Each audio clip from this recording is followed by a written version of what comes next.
இன்றைக்கி நம்ம என்ன பார்க்க போகிறோம்னா முட்டையும் தக்காளியை வச்சு ஒரு ஹெல்த்தியான புர்ஜி ரெசிபி எப்படி பண்ணலாங்கிறத இன்றைக்கி பார்க்கலாம். இந்த எக் புர்ஜி செய்கிறதுக்கு பார்த்திங்கன்னா ஒரு பேனில் ஒரு 2 to 3 tablespoons of oil விட்டுக்கோங்க. ஃபஸ்ட்டு ஆயில் நல்லா கொஞ்சம் ஹீட் ஆனதுக்கப்புறம் பெரிய வெங்காயம் நல்லா பொடியாக நறுக்கின ஒரு பெரிய வெங்காயத்தை ஆட் பண்ணிக்கோங்க. பண்ணிவிட்டு நல்லா சாட் பண்ணிக்கோங்க. ஓகே, இப்போ பார்த்தீங்கன்னா கலர் வந்து கொஞ்சம் டிரான்ஸ்லூசண்ட்டாக மாறிடுச்சு. இந்த டைமில் வந்து பார்த்தீங்கன்னா ஒரு 2 to 3 தக்காளி 2 to 3 தக்காளி வந்துட்டு நல்லா சாப் பண்ணி சின்ன சின்னதாக நறுக்கிட்டு அதையும் ஆட் பண்ணிக்கோங்க.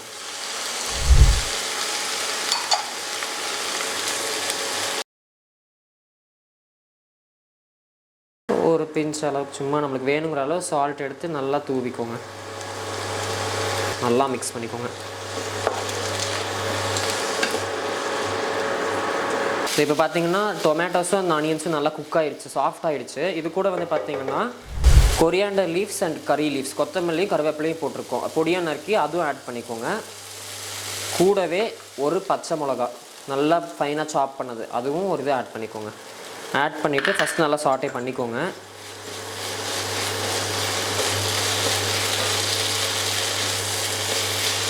ஓகே, இப்போ பச்சை மிளகா ஆட் பண்ணியிருக்கோம். கூடவே வந்துட்டு பார்த்தீங்கன்னா ஒரு 1/2 teaspoon of chilli powder add பண்ணிக்கோங்க. போட்டுட்டு நல்லா சாட் பண்ணிக்கோங்க.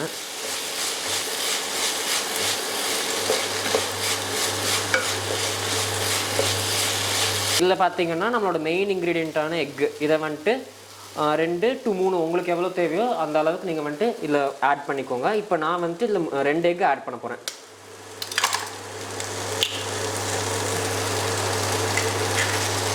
வந்து இதில் 2 எக் ஆட் பண்ணிட்டேன். இது பண்ணதுக்கப்புறம் இதை நல்லா அப்படியே ஃபுல்லாக விஸ்க் வச்சு நல்லா பீட் பண்ணி விட்ருங்க. இல்லையே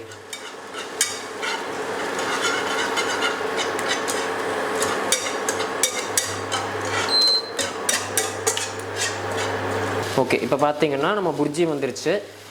விஸ்க் வச்சு பண்ணிங்கன்னா உங்களுக்கு ஈஸியாக ஸ்ப்ளிட்டாக இந்த மாதிரி உதிரி உங்களுக்கு சீக்கிரம் வந்துடும். சப்போஸ் அப்படி விஸ்க் இல்லைன்னா ஃபோக் அந்த மாதிரி வச்சு கூட பண்ணிக்கலாம். ரொம்ப நேரம் ஒரு 2 மினிட்ஸ்க்கு மேலே பண்ணாதீங்க. பண்ணிங்கன்னா உங்களுக்கு வந்து பார்த்திங்கன்னா அந்த புர்ஜி ரொம்ப ஹார்ட் ஆகிடும்.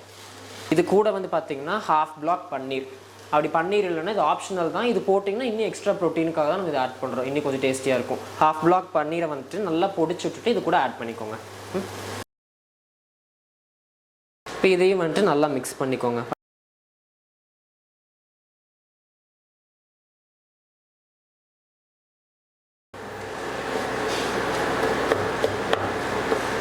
இப்போ பார்த்தீங்கன்னா நம்ம புர்ஜி ரெடி ஆயிடுச்சு. இந்த சர்விங்ஸ் பார்த்தீங்கன்னா 2 பேர் தாராளமாக சாப்பிடலாம். நம்ம ரூம்மேட் யாராச்சும் இருந்தாங்கன்னா 2 பேர் நம்ம தாராளமாக ஷேர் பண்ணிக்கலாம். இதை வந்து பார்த்தீங்கன்னா இப்போ நீங்கள் மார்னிங் சும்மா ஏதாச்சும் ஒரு சப்பாத்திக்குள்ள ஸ்டஃப் பண்ணி சாப்பிடலாம், இல்லை பிரெட் இருந்துச்சுன்னா அது கூட ஸ்டஃப் பண்ணி சாப்பிடலாம். சட்னி எதுவும் செய்யலைன்னா அது கூட நம்ம சைட்ஸாக வச்சுனாமே எடுத்து சாப்பிட்டுக்கலாம்.